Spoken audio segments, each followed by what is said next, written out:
Ration କାର୍ଡରୁ କଟିଲା 2.25 କୋଟି ହିତାଧିକାରୀଙ୍କ ନାମ।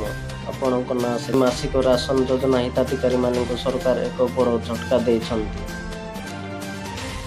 ଗତ 4ରୁ 5 ମାସ ମଧ୍ୟରେ 2.25 କୋଟି ଅଯୋଗ୍ୟ ହିତାଧିକାରୀଙ୍କ ନାମ ରାସନ କାର୍ଡ ତାଲିକାରୁ ବାଦ୍ ଦିଆଯାଇଛି। ଖାଦ୍ୟ ମନ୍ତ୍ରଣାଳୟର ଜଣେ ବରିଷ୍ଠ ହିତାଧିକାରୀଙ୍କ ଅନୁଯାୟୀ ଉଦ୍ଦେଶ୍ୟ ହେଉଛି ଯୋଜନାର ଲାଭ କେବଳ ପ୍ରକୃତରେ ଯୋଗ୍ୟ ଲୋକଙ୍କ ପାଖରେ ପହଞ୍ଚିବା ନିଶ୍ଚିତ କରିବା।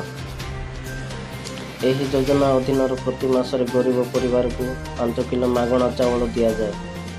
ପିଟିଆଇ ଅନୁଯାୟୀ ଅନେକ ଲୋକ ଜାତୀୟ ଖାଦ୍ୟ ସୁରକ୍ଷା ଆଇନ ଅଧୀନରେ ଅନ୍ତର୍ଭୁକ୍ତ ହୋଇଥିବା ଜଣାପଡ଼ିଥିଲା, କିନ୍ତୁ ସେମାନେ 4 ଚକିଆ ଯାନ ରଖିବା, ଆୟ ସୀମାରୁ ଅଧିକ ଆୟ ଥିବା ବ୍ୟକ୍ତି କିମ୍ବା କମ୍ପାନୀର ନିର୍ଦ୍ଦେଶକ ହେବା ଭଳି ଯୋଗ୍ୟତା ମାନଦଣ୍ଡ ପୂରଣ କରିନଥିଲେ। ଖାଦ୍ୟ ସଚିବ ସଞ୍ଜୟ ଚୋପ୍ରା କହିଛନ୍ତି ଯେ ସମ୍ପୂର୍ଣ୍ଣ ଯାଞ୍ଚ ପରେ ଏହି ନାମଗୁଡ଼ିକୁ ବାଦ୍ ଦିଆଯାଇଛି। ଅନେକ ହିତାଧିକାରୀଙ୍କ ମୃତ୍ୟୁ ମଧ୍ୟ ହୋଇଥିଲା, ତଥାପି ସେମାନଙ୍କ ନାମ ତାଲିକାରେ ରହିଛି, ଯାହାକୁ ଏବେ ବାଦ୍ ଦିଆଯାଇଛି।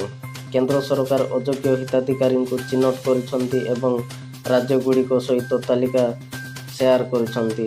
ଏହାପରେ ରାଜ୍ୟ ସରକାରମାନେ ଅଯୋଗ୍ୟ ବୋଲି ଜଣାପଡ଼ିଥିବା ଲୋକଙ୍କ ନାମ ଯାଞ୍ଚ କରି ହଟାଇ ଦେଇଛନ୍ତି। ଏହି ପ୍ରକ୍ରିୟାର ଏକ ଅଂଶ ସ୍ୱରୂପ 4-5 ମାସ ମଧ୍ୟରେ ରାସନ କାର୍ଡ ଡାଟାବେସ୍ରୁ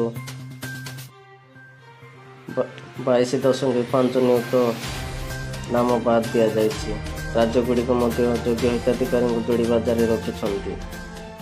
ଏହି ଯୋଜନାରେ 2ଟି ବର୍ଗର ହିତାଧିକାରୀଙ୍କୁ ଅନ୍ତର୍ଭୁକ୍ତ କରାଯାଏ। ଅନ୍ତ୍ୟୋଦୟ ଅନ୍ନ ଯୋଜନା ପରିବାରଗୁଡ଼ିକ ପ୍ରତି ମାସରେ 35